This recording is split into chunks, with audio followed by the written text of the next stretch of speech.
Hi, this is Adrian from Dnis Tech. Today we're going to be showing you how to bleed your Dnis V6 brakes. You're going to need a T10 Torx, a 3mm hex, 4mm hex, 5mm hex and 8mm hex, a syringe with a short piece of tube attached, 8mm open end, bleed bottle, .4 fluid, brake and clutch cleaner, some nitrile or latex gloves and some paper towels.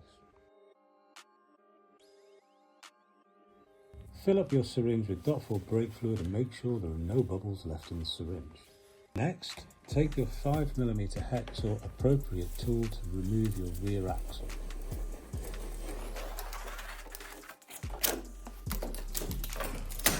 Next, take your 4mm Allen or hex and adjust the lever so that the reservoir is completely flat.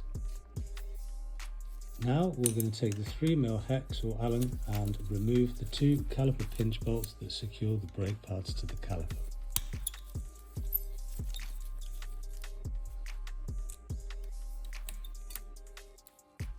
Squeeze the heat sinks together and pull upwards to remove the pads.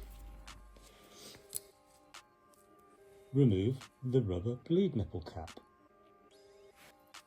Take your bleed bottle with the hose clip attached and hang it somewhere conveniently close to the brake caliper.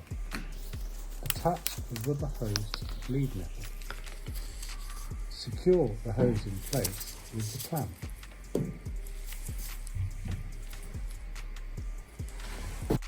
Next, remove the reservoir cap using the T10 Torx.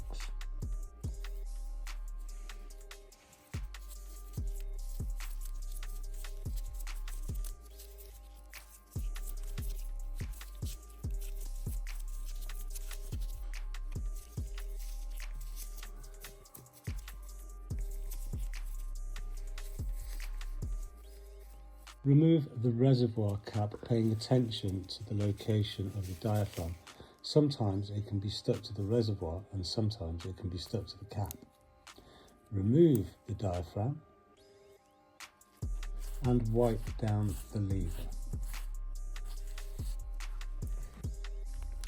Screw in the reach adjuster to its maximum setting.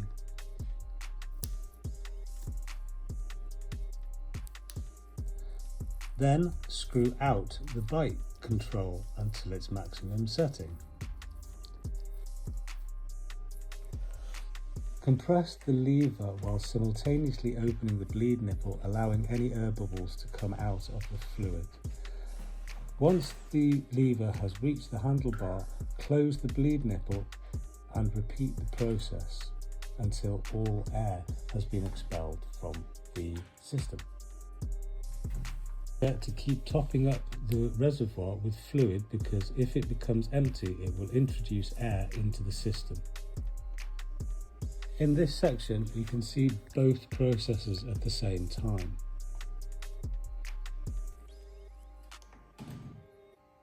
With the bleed nipple open and the lever released, compress the pistons back into their bores using an appropriate tool.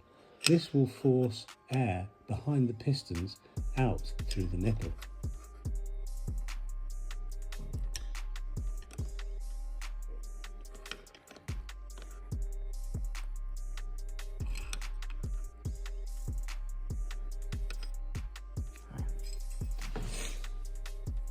Repeat the whole process until there are no more air bubbles in the fluid.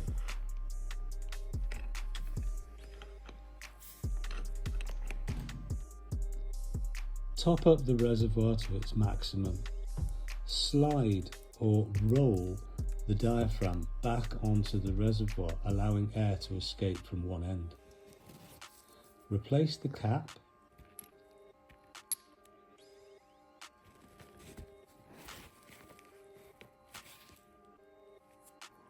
Insert the two T10 screws.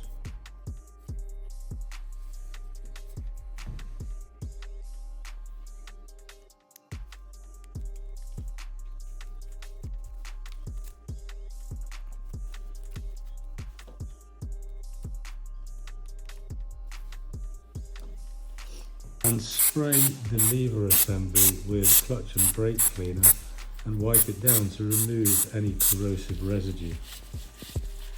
Make sure the bleed nipple is completely closed.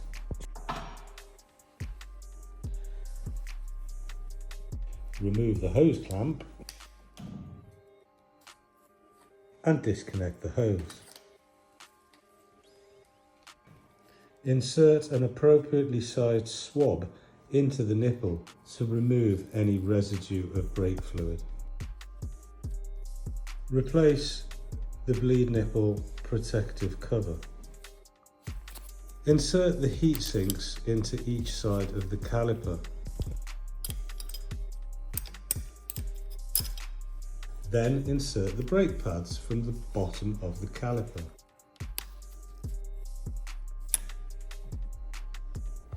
Use the T10 to align the holes in the caliper with the holes in the brake pads.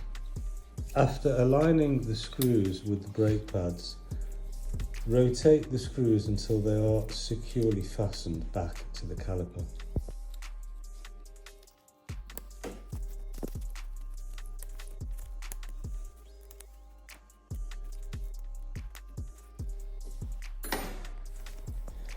Rotate the brake levers so that they are facing downwards. Replace the rear wheel and insert the axle.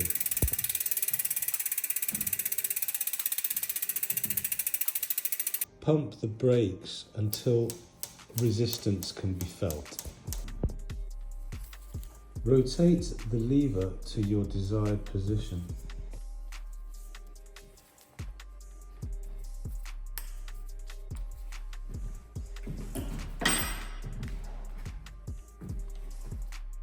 Turn the bike control to your desired position and readjust the reach likewise.